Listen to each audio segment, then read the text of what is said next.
From Mamma Mia, welcome to The Spill, your daily pop culture fix. I'm Laura Brodnick. And I'm Em Burnham. And coming up on the show today, Nicole Kidman has officially filed for divorce from Keith Urban, and the entire legal document for their divorce unfortunately has been made public.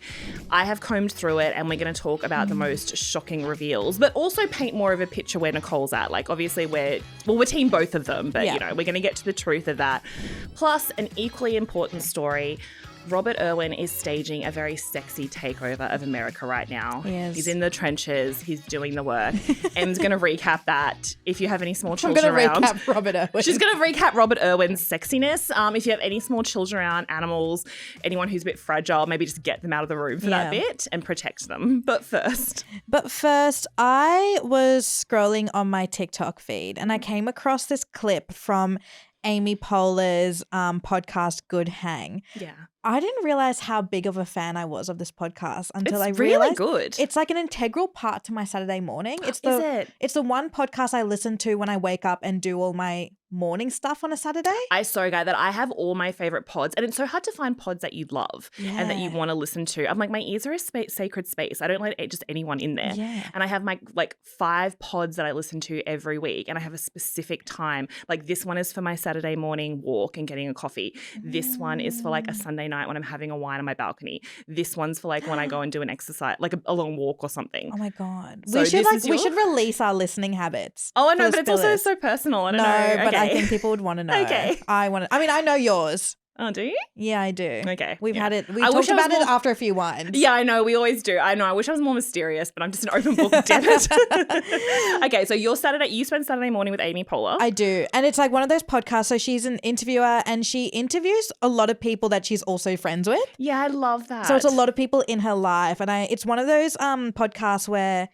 I feel like with interviewing podcasts, you pick and choose which episodes you want to listen to. And she's such a good interviewer and she's so like warm and welcoming that no matter who she's interviewing, I just listen, even if I don't know them or don't like she's them. one of the few people I think, like big, huge celebrities, movie stars, all that sort of stuff, who I think should be doing a podcast. Because now that every single movie star who used to have the most enviable job in the world, like it was so hard to be a full-time actor and be in these movies, and the fact that they're all kind of pushing that aside now to do a podcast, which is our daily job. Yeah, get out. We're here. You have your own thing. We have the voice for podcasting. Yeah, we didn't have a choice. Yeah. We had to go here. We had no other skills. You guys do. Yeah, they're like, oh, camera? No. These girls belong on audio only. But I can kind of see Amy Poehler because as she says, she loves a good hang. She loves a chat. Yeah. And so it kind of feels like the right space for her. Yes. And because I am so involved in watching those, and I watch it on my TV as well. Do you? Yeah. It's like a cinematic experience for me. Okay. Because I watch it on my TV, I get fed a lot of the socials as well. And as pre-promo for her episode with Regina Hall, who is one of my favorite comedic actresses so funny. Of all time, I saw this little clip and I want to play it for you. Okay. 86% of the most successful men are married. They need that grounding. They need that home base. And women don't. No. Because they find it in friendships. If you ask men who their best friend is, most of them say their wives. Right. And if you ask a woman, she's really got her friends. She's like, Lisa, Love that. She's like, you ask a woman, she's like, no, I have real friends. It's like, I have a lot of friends. Yeah, which none is of them are my the husband. correct answer. Also, that like gap you like hear between Regina Hall saying that stat and then it's like silence. It's if you watch the interview, it's Amy Poehler just looking down the barrel of the camera as in like, obviously. Yeah. But it's like, I love this clip so much. And it was one of those clips that came on my TikTok feed that I just watched on repeat because I was so bloody funny. But also because it's one of those celebrity moments that's so realistic to the everyday person. And in my head, I always forget that celebrities are also part of these big stats that we see. Yes. Because it feels that they're so separate. And also through that lens of Hollywood, I always assumed it was the opposite. Oh, really? Yeah. And I think this comes off the back of watching like big celebrity male stars in Hollywood and how they're always perpetually single. Like in my head, I'm like Brad Pitt, like how everyone said that after the divorce, Angelina got the kids and he got Hollywood. Brad Pitt, Tom Cruise, like Bradley Cooper, like all of these like men Leonardo DiCaprio. Yeah. Who The ultimate single gal. and I'm like, we see them dating. Yeah. Women half their age. Yeah. But we see them in relationships and stuff, but they're always perpetually single in our heads. Even if they're in like Leonardo DiCaprio now has been in a relationship with Vittoria Soretti for quite a few years, and she's over 25. She's like holding her breath every yeah. She turned 25 a little while ago. She's holding her breath on that. Wait, did he get with her yacht. when she was 25? No. Oh God, no. Oh. No. Everyone just thought because he usually breaks up with women when they turn 25 that on her 25th birthday she'd be seen like lugging a suitcase away from the super yacht they've been sharing. Oh my God. She's still there. Yeah, I'm way too old for him. Maybe he's like waiting to 20. Now that he's 50, he's like, I'll go 26. Like on Hinge, he changes the age bracket. Yeah. He's like, time to grow up. And he goes to 26. He's like 26 to 27. Yeah. And he's like, wow, the personal growth is off the charts. But when I watched this clip, I was like, oh, I could just immediately think of all of these celebrity men who are like perpetually single. And I think it's also because as those men are getting older, and we know that Hollywood favors older men, that they are so reliant on those parasocial relationships that they have with their audience. And there is something about feeling more okay watching and kind of, I guess, quote unquote, thirsting after a man when you know he's single.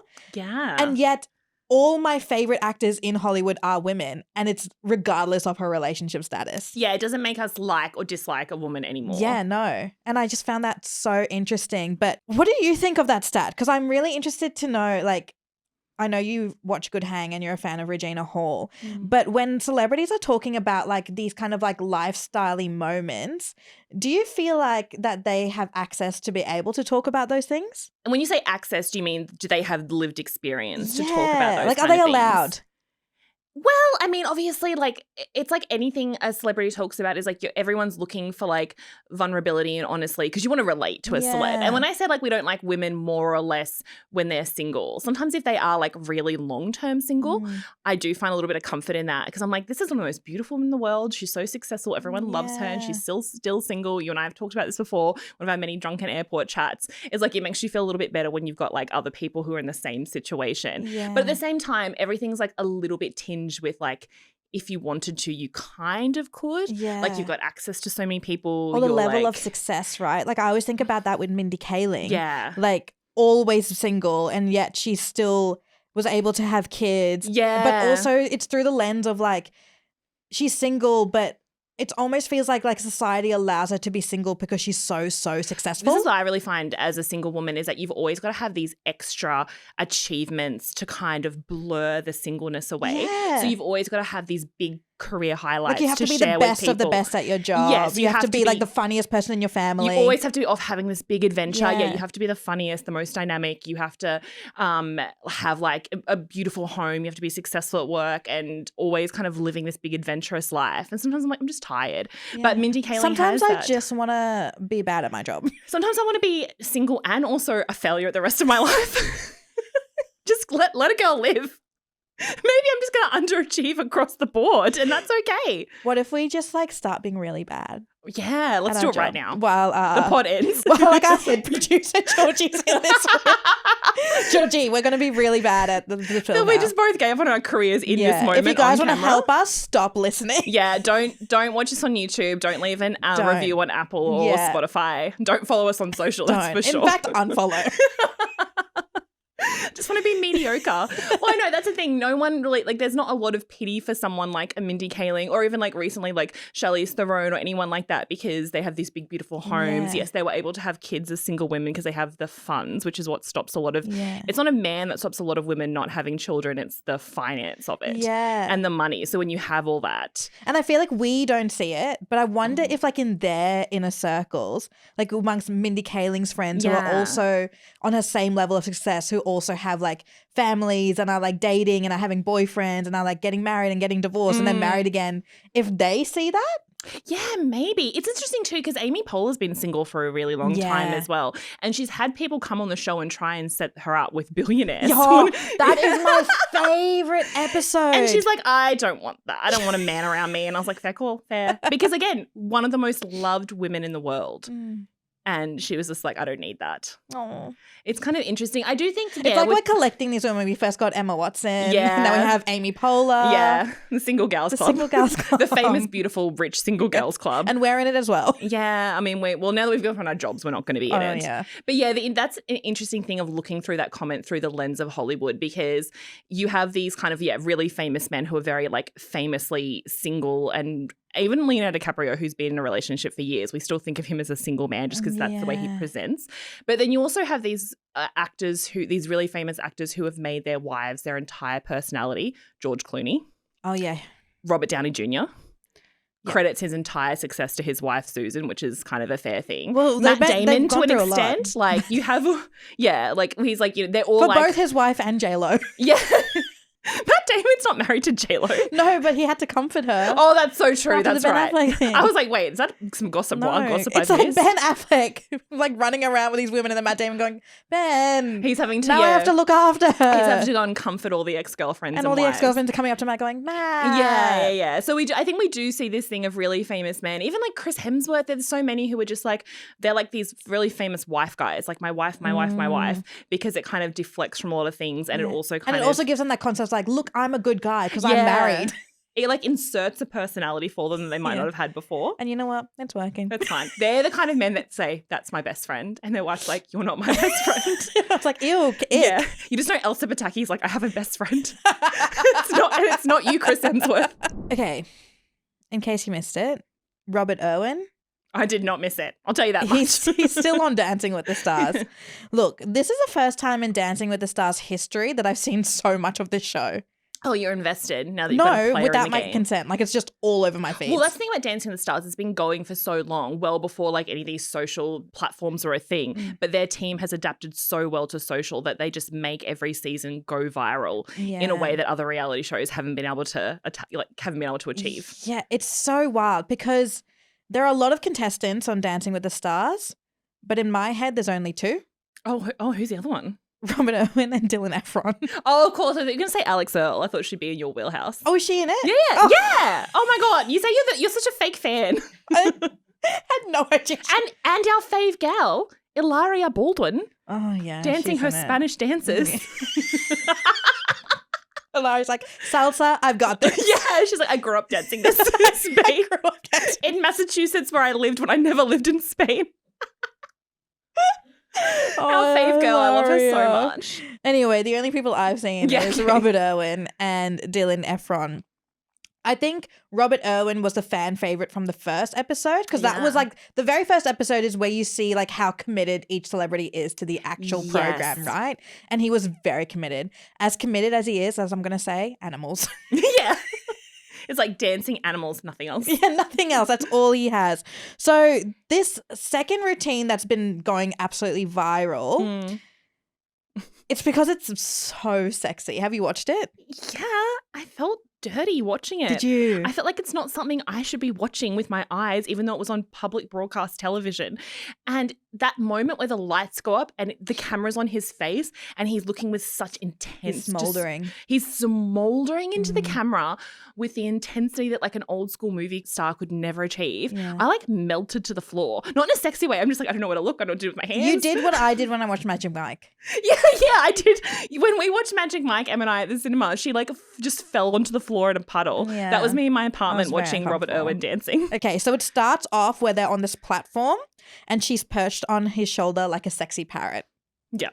And that's when we just get the zoom in on his face and he's smouldering. And it's quite a long smolder. It's so long. I didn't think he expected the camera to be there for that long. He's in his head, he's probably like 1, 2, 3, it's not moving. Okay, then she's off the shoulder. He jumps off the platform. She takes the stairs. Quite a safe route. Safety first. They're now on the DF. They're now on the dance floor, okay? And they start doing what I'm assuming is the salsa. I should also point out that her name is Whitney Carlson. And she's a professional dancer. Yeah, of course she's a professional dancer. That's the whole start of the Dancing with Stars. You couldn't tell. How did you know it was the salsa? Do you know? You just guessed. That's the one dance move you know? I researched because I actually... Sorry to question you. No, I know what salsa looks like.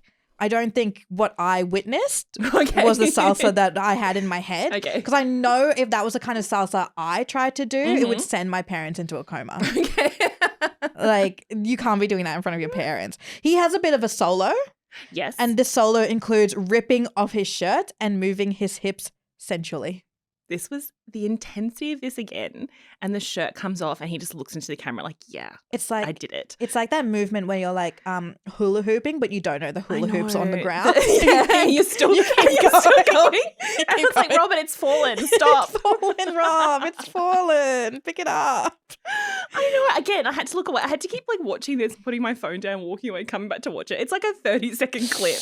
It took me like an hour to watch it. It's a lot. Okay, then they start doing these dance moves separately. Yeah. Which I think looks professional, but also awkward. Like, I think he's more of a partner dancer than a little... Well, yeah, he can't dance. That's the whole point of the show. No. So I think they should have like... If I was a judge, I'd be like, I'm taking points off that because I felt uncomfortable. He then flips her in the air using his neck. What? Did you see that? Yeah, but I didn't think it was a neck. I mean, I did watch it. No, he flipped her around with his neck. Okay. Can I just say, and that I looked think quite dangerous. Men on Dancing with the Stars have an unfair advantage because often they can kind of, I know they have to lift and stuff, but they can just kind of stand there while their partner, they can just be like while a the female pole. dancer like dances around them, and she's the one who had to propel her body over his neck. I mean, obviously he does some of the heavy lifting. Well, I think he also has a thick neck from practicing of like wrestling crocodiles. Sure. So I think she's like, let's put that to use. I'm gonna use your neck as a pole. Yeah. Spin it's my like J-Lo and body Hustlers around and she's just going around his neck. Okay, the dance ends. He winks at the camera and seemingly growls. But I think that I could be starting a rumor. Yeah, it's not audible. You just felt it. You felt it deep inside. He winks and he goes, "Arr." Oh my God. Like a pirate. I wish she hadn't done that. Which is a callback to the start when she was a parrot on his shoulder. Oh, sure. Also, it's trying to tell a story. It's It's Pirates of the Caribbean 8. How many of them are there? 10, 15. Wow. It's his audition tape for the new Captain Jack Sparrow. Oh my God, we're judging him and he's just out here trying to tell a story about a lonely pirate who finds a pretty girl and they dance together. Yeah, a lot of animal metaphors in there. I must have blacked out if he growled because I don't remember that bit. I think when it ended, I can see you just immediately turning it off. I threw my phone into a fire. Yeah. Just let it go. Yeah. But it was like sexy. Like I was quite into it. Were you? But also I was there in the room the moment you discovered you were a bit in love with Robert Irwin because I was there in the room when I discovered I was like, I had no idea. It was mid-pod. Yeah. And this was like a year ago. It was over a year ago. We're just chatting and all of a sudden you just got really quiet and you were talking about all the things you liked about him and all of a sudden you got really quiet and looked down. It was like the moment in a rom-com where you're just like, I am in love with blah, blah, my best friend, and then you run to the airport to stop and get you were like, go get it. Yeah. I was like running to the zoo. Yeah, run to Australia Zoo. Rob, it's me. You trying to climb over the gate into the crocodile enclosure. Someone else tries to get me. I was like, where's Rob? You're like, no, I'm here for Robert Irwin. Oh. That was a lot. Yeah, I had to stop. Go away, Bindi. I'm not here for you. Don't want to talk to you. I remember I had to stop the pod and be like, are you in love with Robert Irwin? You were so flustered. You forgot we were on camera. You whispered it because I think you were so concerned. I'm like, are we saying it out loud? We said it out loud, let it not come true. Yeah. But also, this is working because his whole kind of Dancing with the Stars stint is about him kind of after he did that whole like viral underwear campaign. Yeah, the bonds with the snake. Yes. And it was a metaphor. And that's all we're saying. A visual metaphor. Yeah, exactly. It was, again, telling a story. Yeah. And then he did it like when he was introduced as a contestant of Dancing with the Stars. He ran shirtless to the stage. Yeah. It's this whole stick. No, he's trying to be like, I'm not that little kid who you guys saw like growing up with wallabies and kangaroos anymore. He's like, I have a anymore. six-pack now. He's like, I'm a sexual man. It's like when Disney stars, like mostly female Disney stars, always like so infantilized, and then all of a sudden they'll like wear like arseless chaps on stage and be like, I'm a woman now. He's doing that, which is so funny because Steve wasn't that. Yeah, but again, he's trying to forge his own path and he's trying to like put himself out there as a bit of like a suave dater. Did you see that interview he did with People magazine? And they asked him if he'd ever use like wildlife to secretly impress a date, probably thinking he's going to be like, oh no. And he's like, yeah. What, like Heath Ledger's niece? Well, yeah. No, they're not dating now, are they? No, they broke up. They did that statement. Oh, that that's joint right. statement. He didn't name names, but maybe it was her. But he said, I've been thinking about her a lot. have you? Yeah. Because now she's like, do you think this is like revenge from him? No.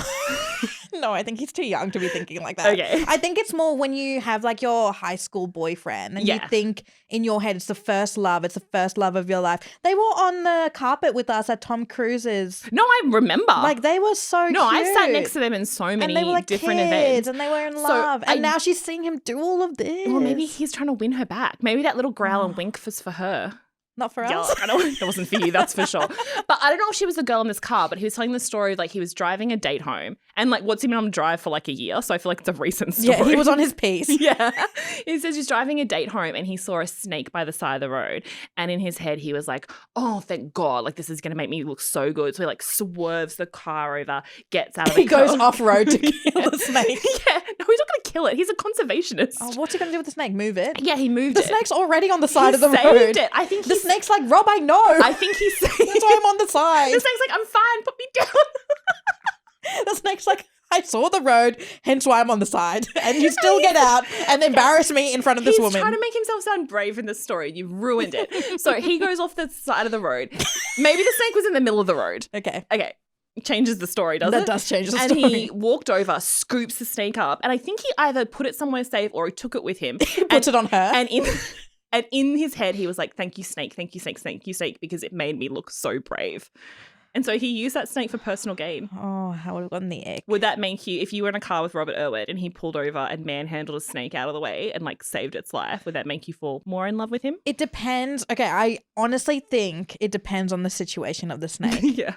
If you're looking at it, even if the snake's in the road, if it looks like it's crossing, I'd be like, okay, we'll just stop it. Wait for it to cross. I feel like Robert Irwin knows what I would trust his thoughts on whether a snake's in danger over our thoughts. No offense to you. That's if he fair. says the snake's in danger, I'm going to believe him. Although he did say he was kind of doing it to impress her. So I don't think the snake was in danger. I think the snake looked like I think the snake was probably sleeping on the side of the road. And Robert Irwin, without consulting me in the passenger seat, pulls over, gets out, headlights still on. So I'm watching so this. You can see it's like a cinematic experience. He rips his shirt off. He rips his shirt off. For snake safety. So the snake can feel his heartbeat. The snake up and then like holds it up like Simba in the Lion King. And then he like puts it literally back down where he picked it up from. Yeah. And then gets back in the car. And he was like, thank God I did that. Yeah. And I was like, thank God. Yeah, like you just interrupted that snake's night and you didn't ask any consent about picking it up. You interrupted that snake's night and now you've interrupted my night. And he did say he knew what kind of snake it was. Obviously, he knew it was non-venomous. So he picked it up, put it down, got in and went, not venomous. Yeah. And then drove off. The stakes were already low. Yeah, and then drove off on the highway, but he could only go up to 90 because he's on his P's. Yeah. So that's what he's out in the world trying to do now. He's telling stories about his heroic encounters with snakes. He's pulling his shirt off. He's growling into the camera. I do like how he's like becoming very funny. Yeah. Like I love seeing a bit of personality from a young man. Yeah. You are in love with him. I don't know. You're gonna have After to get that in snake line. story, I'm a bit off. Yeah. But it's fine. Dylan Efron's still there. Okay, well, Actually, I don't know. Did you see his first dance? No, I'm not the Dancing with the Stars fan that you are. No, Dylan. Okay, maybe I should do a recap of Dylan Efron's dance. Okay, maybe another day. It includes twerking in the judges' faces. Oh, okay. Well, these boys, they're just trying to get a bit of fame. So anyway, stay tuned for Robert Irwin's Next dance. dance Take over recap. America through his sexy. The whole Irwin family's there supporting They're him. all there? Yeah. What about the animals? Who's looking after the animals? The Australia Zoo's just wide open. It's like Bindi's American husband by himself. It just He's like, I don't know what to do. It cuts to Australia Zoo and all the animals like partying and drinking and they've got like cigarettes hanging out of their mouths. And partying. They do a Madagascar. They will just leave. Yeah.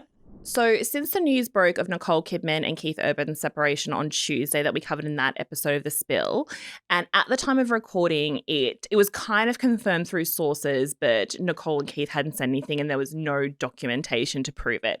So I think a few people out there were holding out hope that it was just a vicious lie and scandal. But people reported on it, which was how we knew it was kind of true. But whose camp do you think the leak came through? It's hard to say because at the time, TMZ, here's the thing. TMZ was the first to break the news and they put it out there. And then every other publication who has ties to the Keith Urban and Nicole Kidman camps went and checked it with their own sources. And at the time I was like, it's interesting how TMZ would have found that because they are not in the camps of that many celebrities, like lower tier celebrities who call them to like, you know, do paparazzi shots and stuff. I'm going to be at the airport. Yeah, exactly. But Nicole Kidman's not calling up TMZ being like, hey, I've got a hot scoop for you.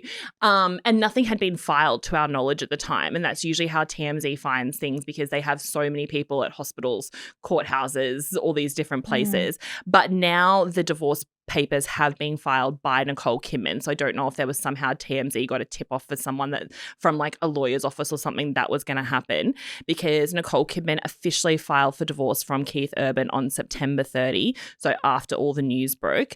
And now all of the information from those court documents, because it's been cited by so many people, have been made public.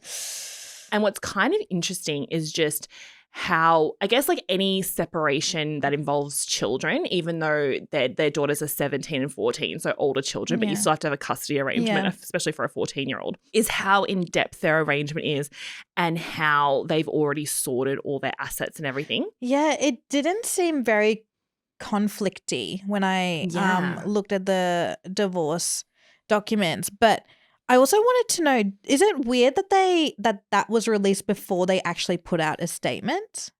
Well, they haven't put out a statement yet. So we think they just won't, that like now it's just done. I think they won't put out a statement. Right. I think, I don't think they have to now that the documents are being filed. Yeah, the documents say a lot. And the documents have done all the talking for them. And I think that when you're a celebrity, when you're this famous, when these documents are being put together, you almost have to do it in a way of knowing that every single thing you're doing will be made public. Yeah. And some celebrities, as we know, are just like, I don't care. Like, I'm going to, sue them for spousal support. I'm going to say what they did to me. There's a lot of emotions going into that. Yeah, but this is so carefully curated to make it look like a very kind of mutual split behind the scenes, which is very different to the stories that are coming out. So from looking at the document, again, it's very clear that this divorce has been in the works for a very, very long time, which is also interesting because they were spotted together 3 months ago. But the amount of detail that's in these documents makes you think like it's been in the works even longer. Like when they were spotted together, they potentially already working through their divorce proceedings. So what's in there is that they have put you've got to put a cause for your marriage ending, and Nicole has put that they have experienced marital difficulties and irreconcilable differences, which is kind of the main cause that most people put, irreconcilable differences. Right, okay. Because the others are like cheating, fraud, abuse. Yeah, so this a lot darker. You can't really tell what it actually was. Yes, exactly. So they say that they officially... It could be like, I didn't like the way he chewed his food. Yeah. And that is a difference, I guess. Yeah. So you put that in there. So the couple say they officially separated on September 30, and they list that as their official date of separation. And then there's a lot of stuff about their custody arrangements.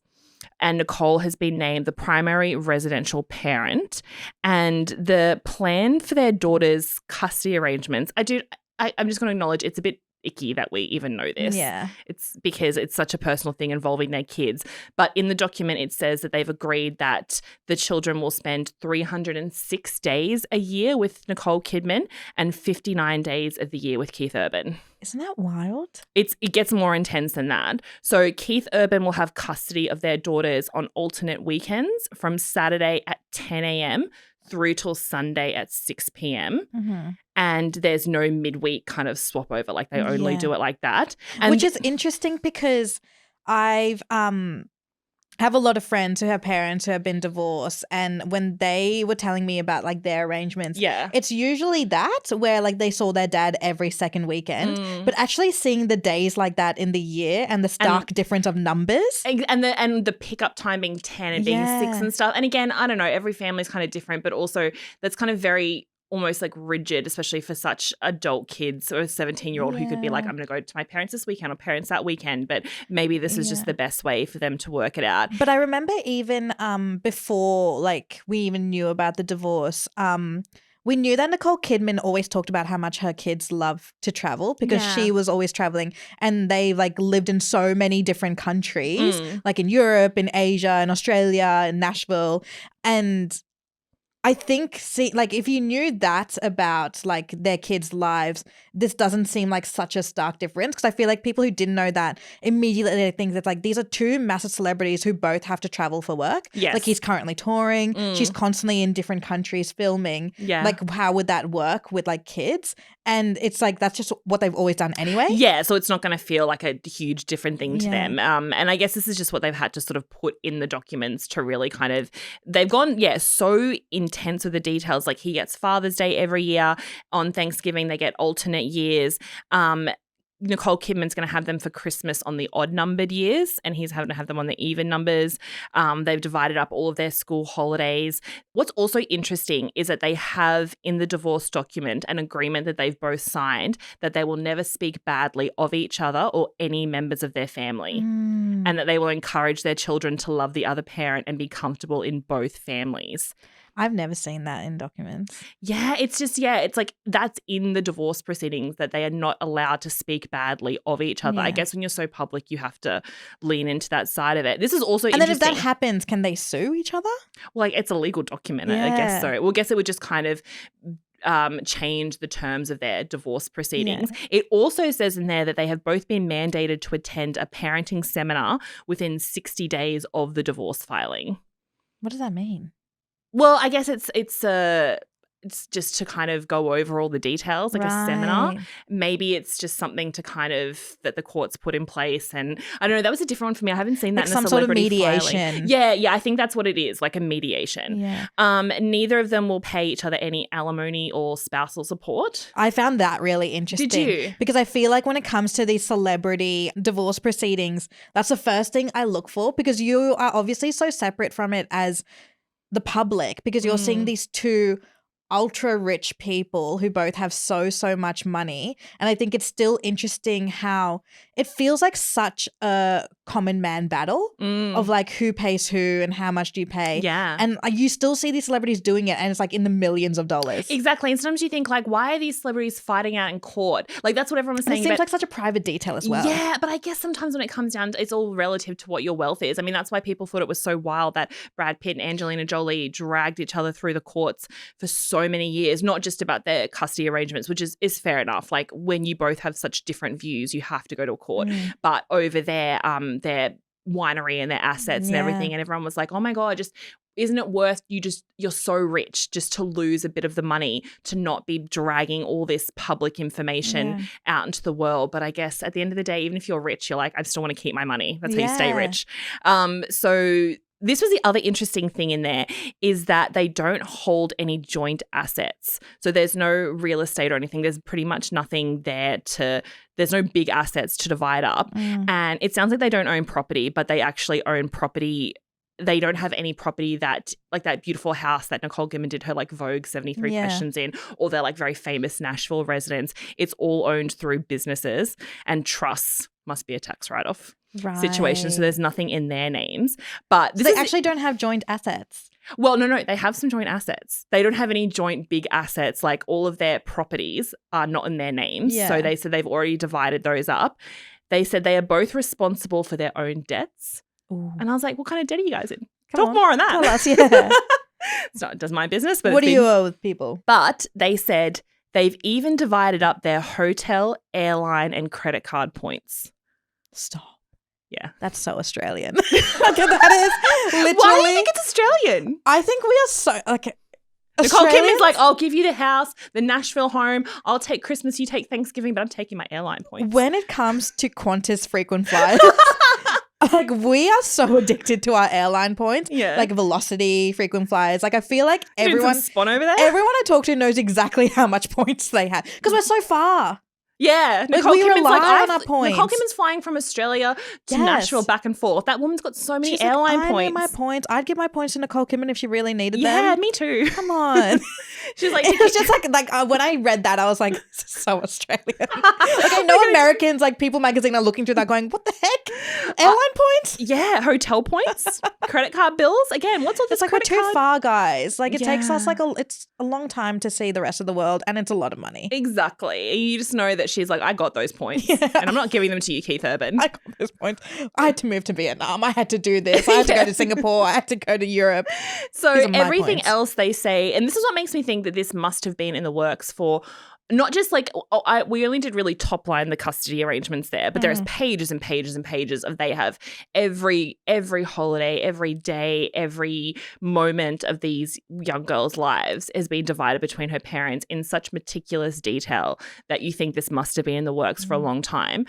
And the other thing that it says in the divorce proceedings is that they have already divided up all of their furniture, all of their art, their vehicles, and all of their personal belongings from all of their different homes from their over 20 How would you year. divide up like personal belongings? So I'm thinking things like photo albums. Yeah. Like that would be so meticulous. Like I guess they have assistants to do that for them. Yeah, but I also think like Sunday Rose and Faith in the house going, Yeah. that's mum's, that's dad's. That's yeah. mum's, that's dad's. But they have multiple homes too, Yeah. is the other thing. So again, this is, it kind of feels to everyone that it was so sudden. I guess it was because we didn't really know.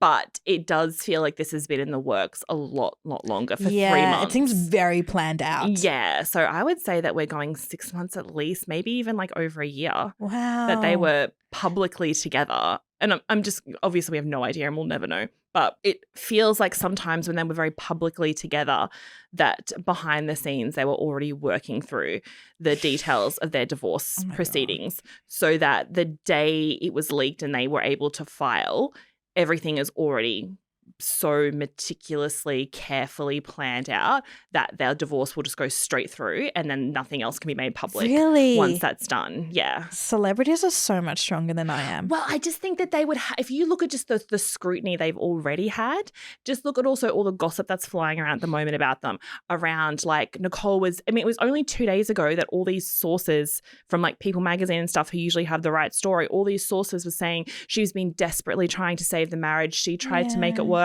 But this proves that that's not true because if she was desperately trying to save the marriage, why has she divided up her airline miles already? Yeah. And all their furniture and their children who they obviously, God. has been like the center of like trying to make this like a smooth divorce. She's so like, I would struggle so hard doing the public thing while facing this in private. Like she's so much, I could never do that. Like Keith Urban, if he was like to me, I love you, baby girl. It's like, oh, well, I guess the divorce is off. Yeah. I'm like, oh, we're back together again. I again. don't have to go and like divide up those paintings. And then he gets home and he's like, I think I'm going to take that. And I'm like, no.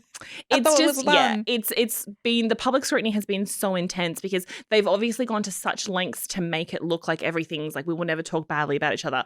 We love our children. Everything's been divided. They're basically, it's like Nicole Kidman and Keith Urban are like screaming from the rooftops. Like there's no story here. And people are trying to invent a story because that's what people have to do. Exactly. There's all those things about her being a workaholic and that's why he left her and that she was begging to save the marriage. Like that's been a rumor. And then there's the rumor that he's already found another young hot girlfriend and that's the reason they're breaking up. Because then we start digging, right? Then we start looking at past interviews through a different lens. Yeah. Like I'm seeing that interview of her on Jimmy Fallon. They were kind of having that joke about them nearly dating. And then Keith came in and she was sitting on his lap. Like it was like those kind of interviews. And when he hung up on that radio show when they asked him about Nicole and I think Zac Efron, it was that movie where she was with Zac Efron. And it's like, that's what everyone's going to do now. They're going to go through the history in the public eye and look at it through another. That was so long ago. So bloody long ago. I don't think we can pull Jimmy Fallon. I'm pretty sure it was so long ago that I watched it on TV.